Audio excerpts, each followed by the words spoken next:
The machine let out a long, steady beep. And just like that, my mother was gone. Her fingers, once so warm, went still in mine. No final words. No goodbye. Just me. And the silence of a room that had seen too many endings. I waited for someone to come. A nurse, a knock. Maybe even a message from my brother or sister. But the only sound was the faint rustle of plastic tubing and the hum of the hallway outside. Someone was laughing out there. Someone's mother had made it through the night. Mine hadn't. I'd called Michael 2 days ago. No reply. Elise had seen the text but left it on read. Hospice wasn't dramatic enough, I guess.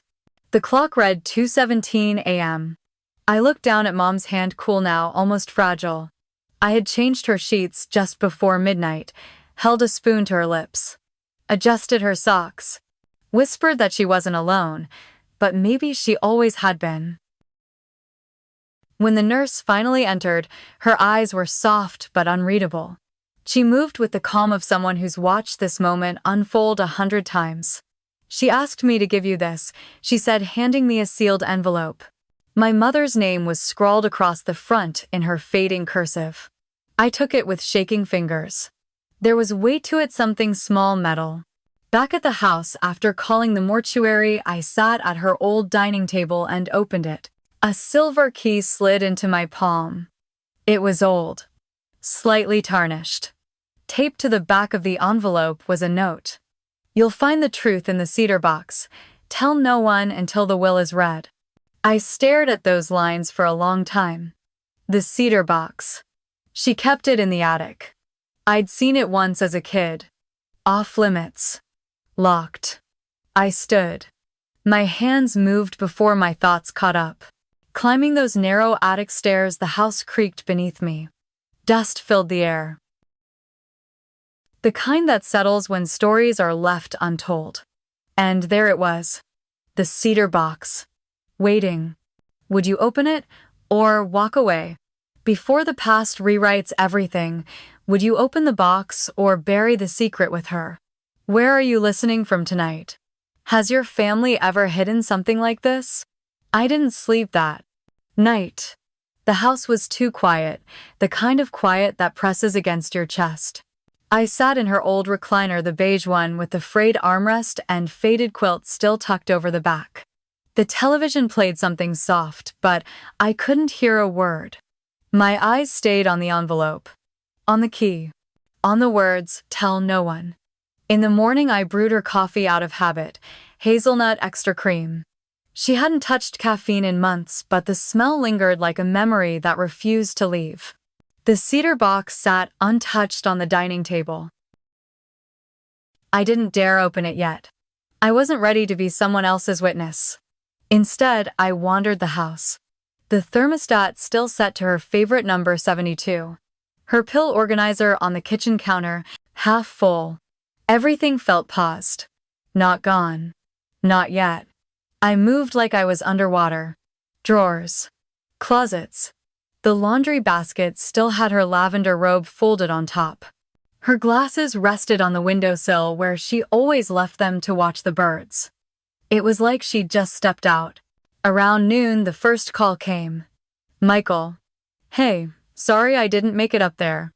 How's everything?" I stared at the phone before answering. He hadn't asked how Mom was in weeks. Now that she was gone, his voice suddenly held concern. "We'll talk at the reading," I said. "Okay," he replied. "Let me know the date. No apology, no emotion, just logistics." I didn't hear from Elise at all. But that wasn't new. My mother had 3 children. But in those final months, only one of us showed up. Only one of us wiped her forehead, folded her laundry, helped her out of bed at 3 a.m. when the pain became too much. And still, I didn't feel like the favorite. I felt like the placeholder. The one who stayed behind while the rest moved on. That afternoon, I climbed back into the attic. The air was thick. Dust shimmered in shafts of sunlight. The cedar box hadn't moved. I sat cross-legged in front of it, palms sweating, heart pounding. The key turned easily. Inside, a stack of letters yellowing at the edges. A faded photograph of a woman holding a baby. and a birth certificate. The name stopped me cold. Rebecca Marie Whitmore. Born 7 years before me, mother Loretta Whitmore. Father information withheld. My throat went dry. I flipped the certificate over. There was a stamped seal from a home for unwed mothers in Washington state. Dated 1976. No mention of an adoption agency. Just one handwritten note surrendered. No forwarding address. I stared at the document until my eyes blurred. Then I looked at the photo. It was Mom. Younger. Smiling, but her eyes were swollen. She held the baby close like someone who already knew how hard it would be to let go. I had never seen this face before, not in any album. Not in any story she'd told. This woman, my mother, had carried a secret through her entire life. A daughter. One none of us ever knew. I sat there for a long time, the weight of that truth pinning me to the dusty floor. How do you grieve someone you never met? How do you process a sister who was never spoken of? By evening, I hadn't told anyone. Not Elise, not Michael, not even my best friend Jamie, who always knew everything. I couldn't. Not yet. The words wouldn't form in my mouth. There was shame in them somehow. And guilt. Like saying it aloud might tarnish whatever legacy my mother had left. Instead, I packed the box back up and placed it on the bed in the guest room. Her old room. I folded the quilt over it. Like it was something fragile. Like it needed covering. That night, I stood in the doorway of her bedroom and watched the shadows move across the floor. Her slippers were still by the closet. Her Bible on the nightstand. The last bookmark still tucked into Psalm 27. Though my mother and father forsake me, the Lord will receive me. Had she marked that verse herself, or had it just landed there? The next morning, the hospice office called to confirm paperwork. I gave answers without hearing the questions. When they asked about next of kin, I paused. Technically, that would be me. Or maybe it wasn't. Maybe it had never been. Later that day, I walked down to the mailbox. The neighbor across the street waved. She'd brought over a casserole when Mom passed. Tuna and egg noodles. I hadn't touched it, but I kept meaning to thank her. Inside the box was a letter from Margaret Lee, my mother's lawyer. Date and time confirmed. Will reading Friday at 10 a.m. at her office in the historic district. Red brick building. 3rd floor. I folded the letter and placed it carefully in my bag. There were 2 more days until the reading. And the truth, now sitting quietly under my mother's quilt, was starting to hum louder than I could bear. Friday morning came with cold rain. Not a storm, just that steady gray kind that makes the world feel heavier than it already is. I wore black slacks, a dark blouse, and my mother's brooch. Gold with a tiny pearl in the center. She used to wear it to church every Easter. I pinned it to my collar like armor. Margaret Lee's office was in a red brick building downtown, wedged between a vintage bookshop and a bakery that still smelled like cinnamon rolls at 9 a.m. The elevator creaked to the 3rd floor, and the waiting room smelled faintly of lemon oil and old paper. Michael was already there, checking his phone, tapping one foot. He looked annoyed, like a man whose day had already been inconvenienced. "Morning," I said. He nodded without looking up. Elise arrived 10 minutes later. Black coat, messy bun. She wore grief like a loose garment, something she could shrug on and off as needed. "This won't take long," she muttered, barely glancing at me. Mom didn't have much left anyway. I said nothing. I just held my purse tighter. Inside the office, Margaret Lee greeted us with a firm handshake and no small talk. She was in her 70s with silver hair pulled back in a twist and reading glasses that hung from a chain. "Thank you all for coming," she said, her voice calm, professional. "I've served as Loretta Whitmore's legal representative for the past 22 years. I'm here to execute her final wishes." Elise rolled her eyes. Michael leaned back, arms crossed. Margaret continued, flipping open a thick leather folder. "This is the official last will and testament dated the 5th of April of this year." The 5th of April. I had driven Mom downtown that day. She told me it was for a new prescription. I waited in the car for almost 40 minutes. Now I knew the truth. To my son Michael Whitmore, Margaret read aloud, "I leave my grandfather's watch and a set of war medals. May they remind you that time is a gift not to be wasted." Michael blinked. That was it. To my daughter Elise Whitmore, she continued, "I leave my wedding ring and photo albums. May they show you what love once looked like." Elise sat forward. "What?" To my daughter Dana Whitmore, Margaret said, looking directly at me, "I leave the contents of my personal residence, all remaining savings and retirement accounts, and full legal ownership of the home at 122 Claywood Lane." I froze. That was everything. But Margaret wasn't finished. "And lastly," she said, her tone measured, "should my daughter Rebecca Marie Whitmore ever be located and confirmed, I leave her half of the estate, equal in value and authority to Dana." The room went silent. Elise blinked rapidly.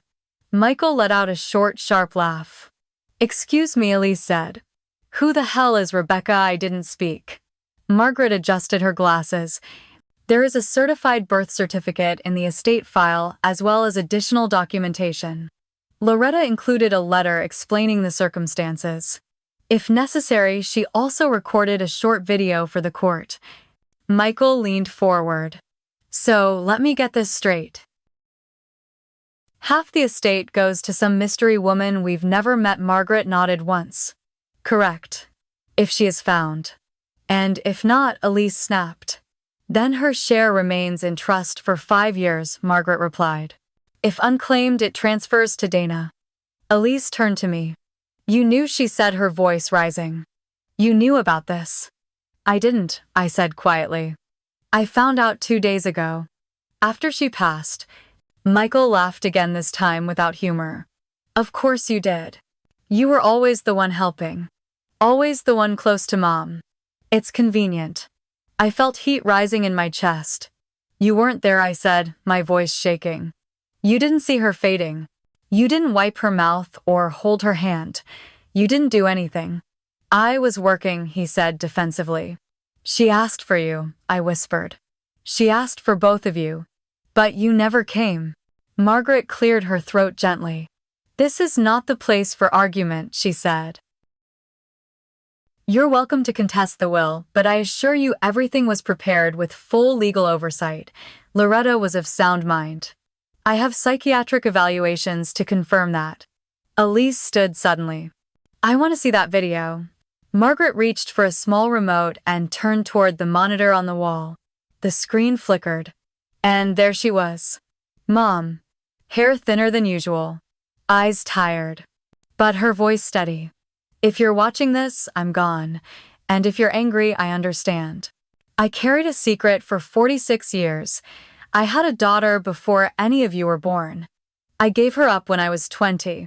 I never stopped thinking about her, and I never told anyone. Until now." Michael looked stunned. Elise's jaw clenched. "Dana," the video continued, "thank you for showing up. For never asking why I needed help. For just being there. And to the one I lost, if she's ever found, this is yours too. You were never forgotten." The screen went black. No one spoke. I felt the weight of her voice settle in my chest like a stone. This wasn't about money. This was about truth. About something Mom had never had the courage to say out loud while alive. And now, it belonged to me. I didn't go home after the will reading. I sat in my car for a long time, engine off. Rain crawling down the windshield like it was trying to erase everything I'd just heard. The weight of it pressed on my chest. A sister. A secret. And now, responsibility. My mother had handed me the truth. Not Michael. Not Elise. Me. It should have felt like trust, but it felt like burden. At 6:12 p.m. my phone buzzed. Jamie. How did it go? I stared at her name. I wanted to tell her everything. But I didn't know how to start. It was complicated. I texted back. "Can I call you later?" "Of course," she replied. "Anytime." I drove straight to Mom's house. Still couldn't call it mine, even after the lawyer's words. Inside, everything looked the same. Mail stacked neatly by the door. Her raincoat still hanging on the hook. Her slippers lined up like she might step into them any second. I walked to the guest room and uncovered the cedar box. The documents were still there, the photograph, the letter. But now, there was context. She hadn't just written Rebecca. She had written my daughter. There was more underneath. A folded paper from a church in Spokane, a phone number, a first name Rosemary. A caseworker. I reached for my laptop and started searching. The church still existed. Same building. Same address. I hovered over the number but didn't dial. Instead, I called Jamie. "Hey," she answered. Her voice always made things feel manageable. "You okay?" she asked. I told her everything. Slowly, from the envelope to the will, to the name on the certificate. She didn't interrupt. Just listened. Like she always did. At the end she exhaled. "Oh, Dana. Do you know what you're going to do?" I looked at the photo again. Mom holding a baby. Tired eyes. Protective arms. "She asked me not to tell anyone until the will," I said. "I kept that promise. But now it's your secret," Jamie finished gently. I nodded, though she couldn't see me. "Are you going to find her?" she asked. I didn't know. But the question hung in the air long after the call ended. The next day Elise showed up. She didn't knock. Just walked in like she owned the place. "Why didn't you tell us?" she said, tossing her wet coat on the armchair. "You knew. You sat there with that smug look while she gave us trinkets and gave you the whole damn house." "I found the letter after she passed," I said, trying to stay calm. "I didn't know anything before." Elise laughed. "But it wasn't joy, it was disbelief. You always had a way of making yourself the victim and the hero at the same time. That's not fair." She stepped closer. "Then explain how she ends up trusting you with all of this. She barely spoke to me in the last year." "You barely called," I said quietly. "You didn't visit. Not once in those final weeks." Elise's eyes flickered, then narrowed. "She was never easy. You know that. She judged everything I did. Every job I took. Every mistake I made. She judged all of us," I said, "but I still showed up." She shook her head. "I don't care what that video said. This Rebecca person, she's not real. And I'll be damned if you give her half of what should stay in this family." I didn't answer. Because I wasn't sure yet what I would do. Elise turned and grabbed her coat. "If you try to contact anyone, I'll fight it. Legally if I have to." When she slammed the door, something inside me shifted. It wasn't anger. It was clarity. This wasn't about money for me. It never was. It was about a mother who died holding a secret. And trusting me to do something with it. That night I opened the cedar box again. At the very bottom under the folded blanket was something I hadn't noticed before. A sealed envelope, my name in her handwriting. I opened it with trembling hands. "Dana, if you're reading this, then you already know. I was 20 when I had her. My parents forced the decision. I cried for months. I wrote her birthday in every calendar I owned every year. I kept every address change updated at the agency just in case. But she never came. And I didn't have the strength to look. But maybe you do. I'm not asking you to fix it, just to try. Or at least, forgive me. Love, Mom." The page blurred. I wiped my eyes with the sleeve of her old cardigan. She had carried that sorrow for 46 years. Silently. Alone. And now she had left it in my hands. The next morning I sat at the kitchen table with a legal pad and Mom's letter beside me. I stared at the same sentence for 15 minutes. "Maybe you do." The rain had stopped. But the clouds lingered. The kind that turned the whole house blue. I made coffee in her chipped white pot. Hazelnut again. Not because I liked it, but because it made the house smell like her. I didn't even drink it, just held the mug. "Jamie texted, thinking of you." No pressure, but if you need company or a casserole, I'm your girl. I smiled, but didn't reply. Instead, I opened my laptop. I typed Rosemary Spokane Adoption Agency 1976 into the search bar. Too broad. I tried the church name from the form. Then, added Unwed Mother's Home. Eventually, I found it. St. Agnes House.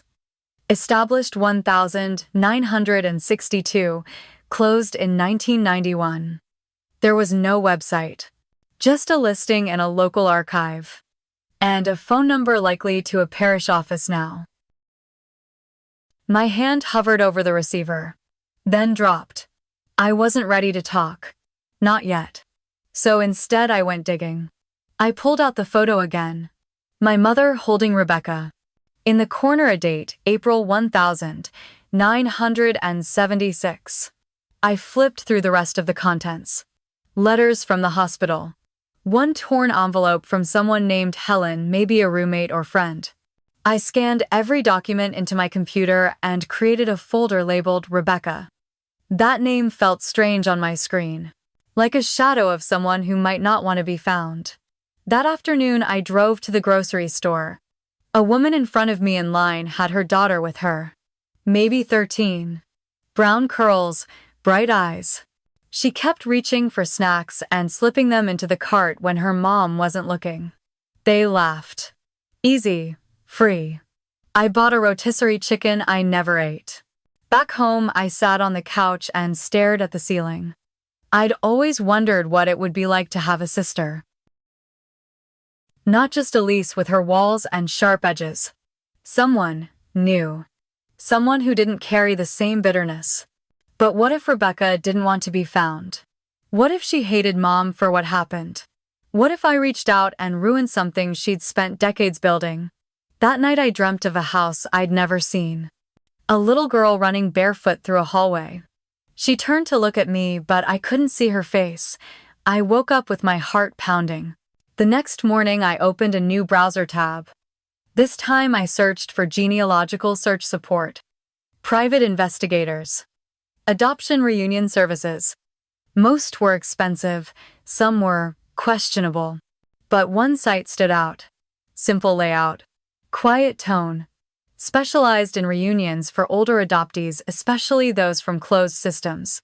I filled out the contact form. Name Dana Whitmore, search subject Rebecca Marie Whitmore, birth date April 1976, last known Spokane, WA, relationship half-sister. At the bottom I hesitated. The field asked, what outcome are you hoping for? I typed clarity. Not closure. Just truth. Then I clicked send. That same afternoon Elise called again. I let it ring once. Twice. Then I picked up. You're not really going through with this, are you? Her voice was cold. You don't get to tell me what to do, I said quietly. She's dead, Dana. This is just you playing saint. You're always the hero in your own little story. I said nothing. What are you going to do? Track down some stranger and hand her mom's house. Still nothing. Dad would have never. I hung up. For the first time in years, I didn't feel guilty about doing so. I sat in the living room with the windows open. The air smelled like damp leaves and old wood. I thought about all the birthdays Mom had circled on calendars. All the letters she never sent. And for the first time since her death, I didn't feel like the daughter left behind. I felt like the one she'd chosen to carry something forward. Even if I didn't know what that would look like yet. The email came 2 days later. Subject Rebecca search. Initial findings from Kendra Marks, reunion specialist. Northwest Kin Connect. I stared at the subject line for a long time before clicking. My hands were damp, heart thudding like I was about to meet someone who already knew all my secrets. Inside the message was simple, Dana. We've identified one possible match based on full name and birth date. Her name now is Rebecca Allen. She lives in Spokane, married, one adult son. We are verifying further before proceeding with contact. Would you like to send her a letter first? We recommend a gentle approach, no legal talk, no mention of inheritance.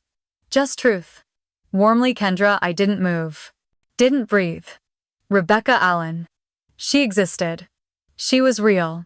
Living her life just 400 miles north without any idea that mom was gone. That someone was holding her name like a weight. I opened a blank Word doc, typed, "Dear Rebecca," and stopped. What did I say? That she had been wanted. That she had been remembered. That her mother had died holding her name. I closed the laptop. Walked outside. The porch steps creaked beneath me. The late April wind carried the scent of soil and tulips from the garden. Mom had planted them years ago. They still came back, even after she couldn't remember how to weed them. That evening, I finally called Jamie. We sat on the phone for an hour while I read the email aloud. She listened like she always did. When I finished, she said, "So what does your gut say?" My gut is terrified, I admitted. But I think I have to send the letter. She was quiet. Then write it like you're writing to yourself. So I did. I wrote for hours. Erased. Started again.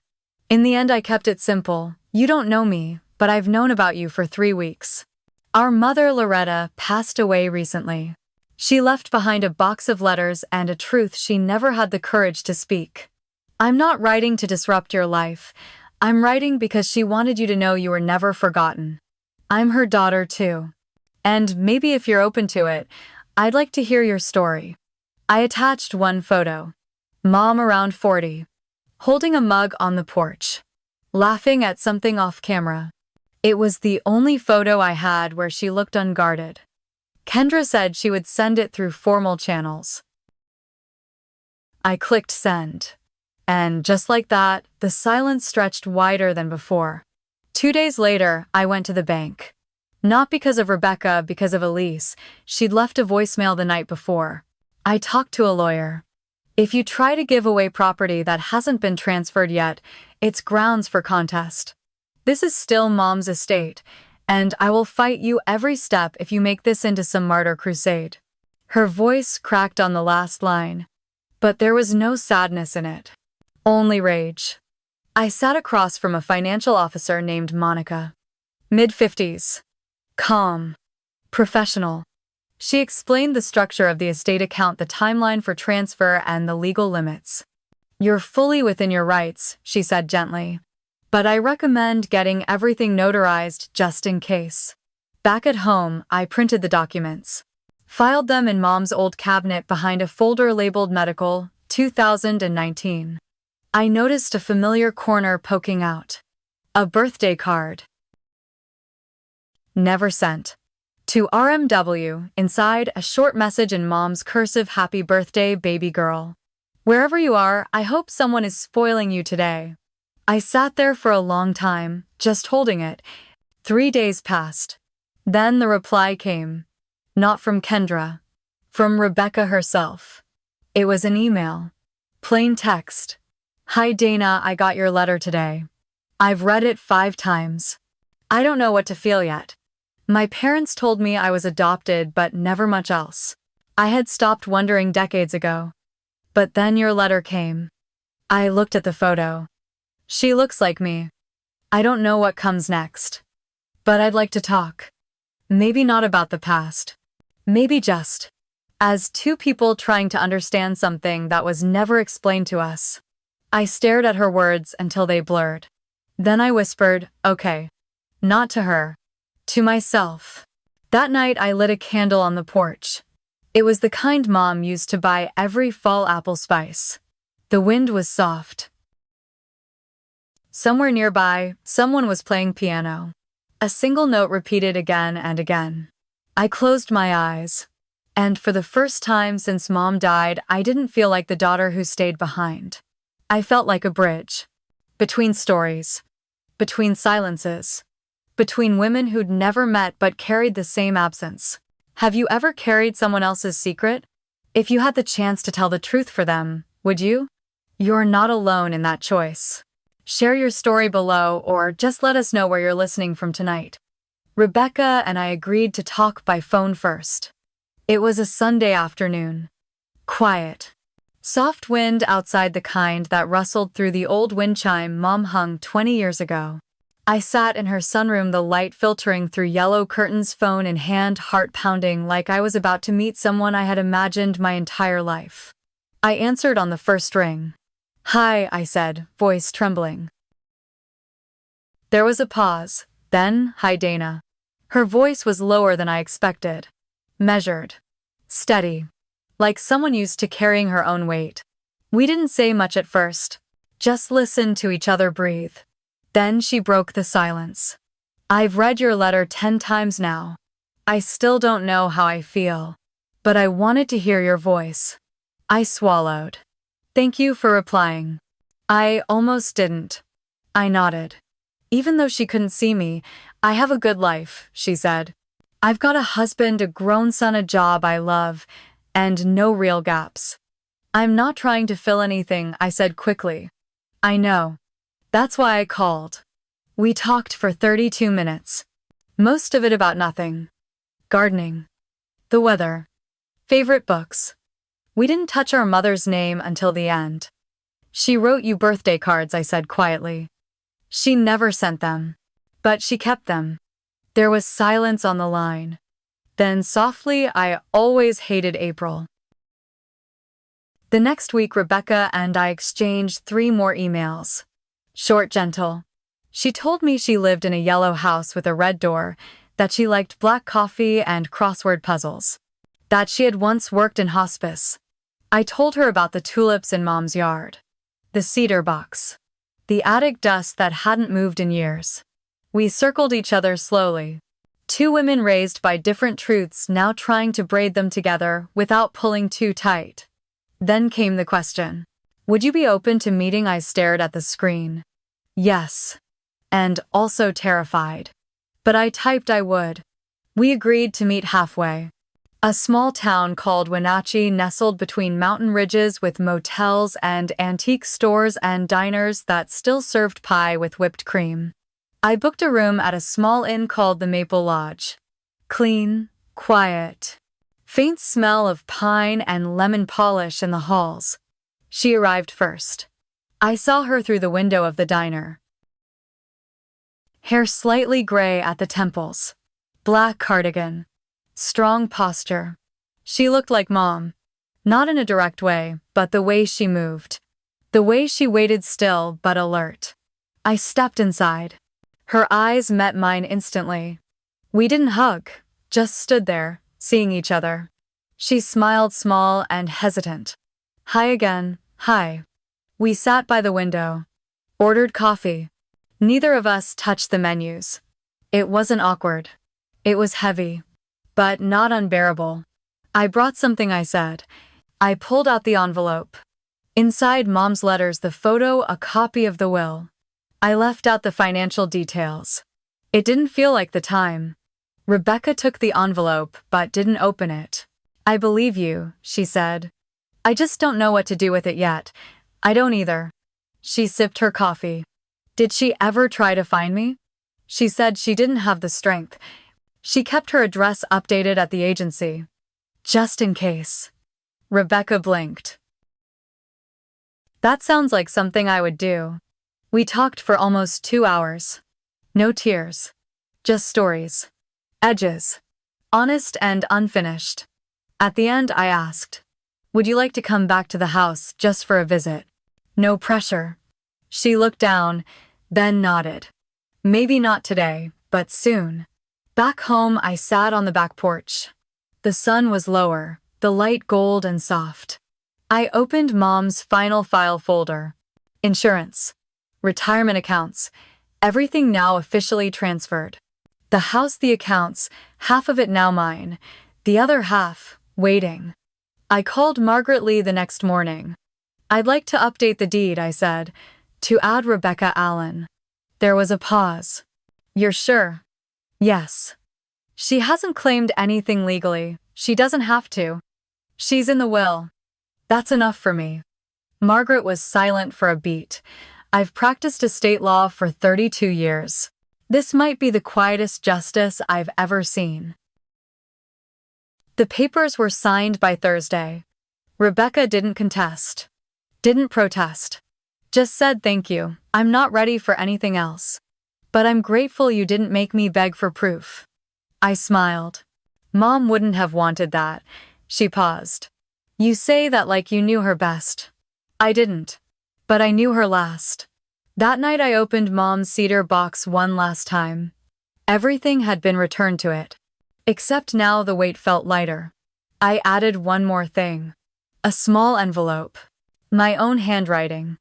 Dear Rebecca, if I never get the chance to say this in person, I'm glad you exist. I'm glad she brought you into this world even if she didn't get to keep you.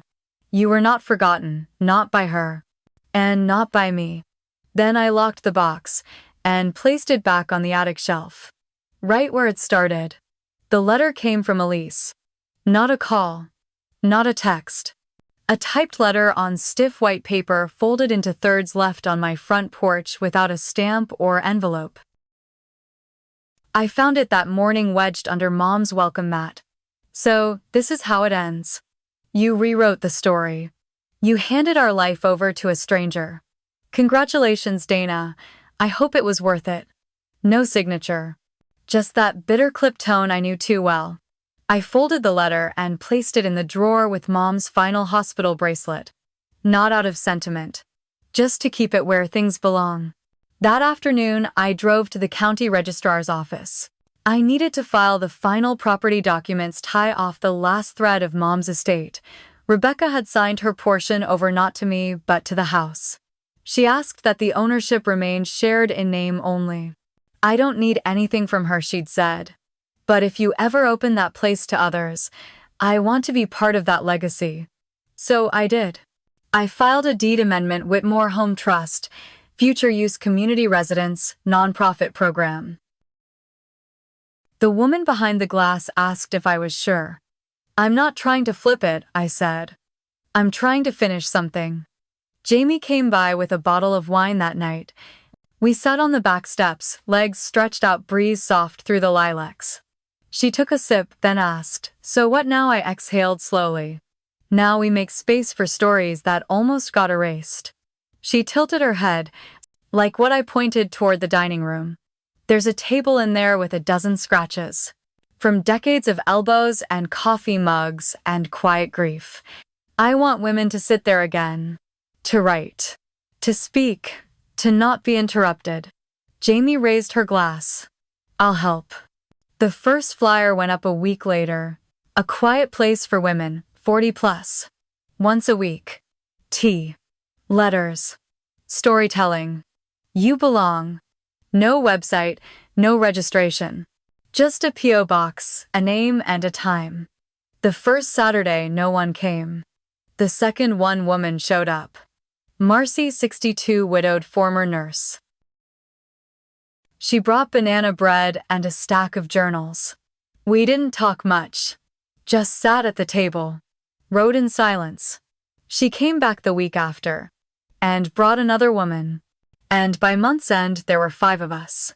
5 stories, 5 rooms once filled with absence, now echoing with gentle laughter and coffee spoons clinking against ceramic. Michael emailed me 2 months after the reading. So that's it, you gave everything away to someone you didn't even know. I didn't respond. Not because I didn't have words, but because I'd already said them. In how I showed up, in what I chose to build. Sometimes silence is the loudest answer. Then one Sunday morning I opened the mailbox to find a card. Cream-colored, no return address. Inside, handwritten in strong slanted cursive. You made a place for stories. Thank you for making room for mine. It wasn't signed. But I knew. 3 months later, Rebecca called. Not for anything big. Just to ask what Mom's favorite pie was. Apple, I said. Store-bought. With a little too much cinnamon, she laughed softly. She would have hated me. I make mine from scratch. No, I said. She would have watched you bake and pretended to know what she was doing. Then she'd eat 3 slices. A pause. Then, are you okay, Dana? It caught me off guard. I think I am. You sound full. I smiled. Not full. Just not hollow anymore. The Whitmore house now has 7 women who meet every Saturday. The tulips still bloom. The cedar box stays in the attic, still locked, still quiet. But I no longer open it. Not because the story is over, but because now it lives in me. It's been 9 months since Mom died, and still there are days I reach for the phone, days when silence feels heavier than memory. Not grief exactly, just the echo of a life that used to fill these rooms. The house has changed slowly. Not with renovation, but with breath. Laughter, voices, new footsteps, softer kinds of noise. We leave the front door open on Saturdays. Women come and go, some holding books, others holding little more than exhaustion. They sit at Mom's old table, the one with the water stains and heat rings and a chip on the left edge from a Thanksgiving dish too hot to hold. We don't fix each other, we listen. Sometimes we cry, sometimes we fold laundry together, and sometimes without planning it we laugh. They call it story hour, but it's not really about stories. It's about space. A quiet space to be heard or simply to be. Marcy brings tea in old thermoses. Jamie writes letters she never mails. An older woman named Ruth always sits near the window and knits, though I've never seen her finish anything. I think that's the point. Rebecca visited again last month. This time she stayed overnight in the room that used to be mine. We drank tea on the porch. Same chairs. Same breeze. And a sky so wide it felt like it might finally hold everything we hadn't said. At one point, she looked out at the yard and said, "I don't know if I'm grieving her, or the idea of her." I understood, completely. She asked me if I thought Mom ever truly loved her. I brought out the last birthday card, the one Mom never sent. The ink was slightly faded, but the words were intact. Rebecca read it slowly. No tears. Just quiet. And then, "She tried, didn't she?" "Yes," I said. "She didn't always succeed. But she carried you every year. In silence, in ink, in shame maybe. But also in love." Rebecca didn't say anything for a long time. Then she folded the card carefully and whispered, "She gave me up. But, somehow, you gave me back." Elise never reached out again. Last I heard, she'd moved to Phoenix. Michael sent a single email after the estate finalized, "You always did what you wanted." He meant it as criticism. But it felt like freedom. There's a kind of quiet power in no longer needing permission to exist.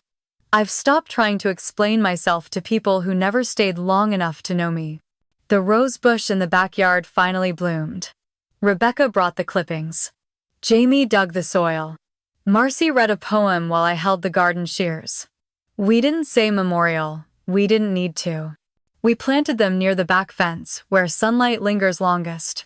Mom would have liked that. She always said roses should be stubborn. The kind that bloom in silence and stay when everything else has gone. That's what I want this place to be now. A home for the stories that never got told. The women who were never fully seen. The truths whispered and buried and finally allowed to breathe. People still ask why I gave away half the estate.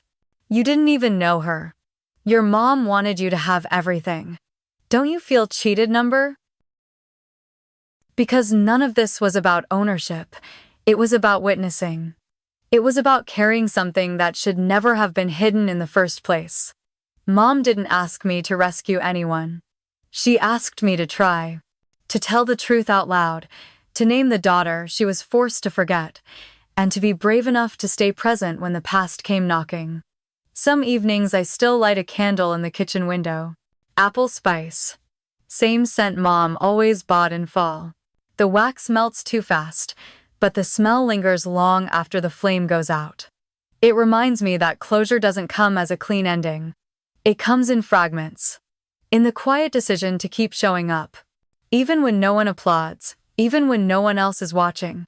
Most afternoons I sit by the window in the dining room, the one that catches late sun. I write letters I'll never send. To Mom. To the woman she might have become. To the daughter she lost. To the woman, I am now no longer waiting to be chosen, but finally choosing myself. Some days I write only one sentence. You were wrong to stay silent. Some days, but I understand why you did. And some days I write nothing. Just sit and feel the light. The women who come here now bring their own unopened envelopes, not literal ones, but you can feel them, tucked behind their smiles, stuffed in their silence, waiting, and maybe finally safe enough to be opened. We don't demand healing here, only honesty. And a chair to sit in when the world gets too loud. Rebecca's name is still on the deed. She doesn't want the house. She doesn't visit often. But when she does, she leaves little things behind. A tin of cookies. A crossword clipped from the Sunday paper. A note once that simply said thank you for carrying what she couldn't. That's the kind of inheritance that matters. If someone once told you to stay silent, this is your space to speak.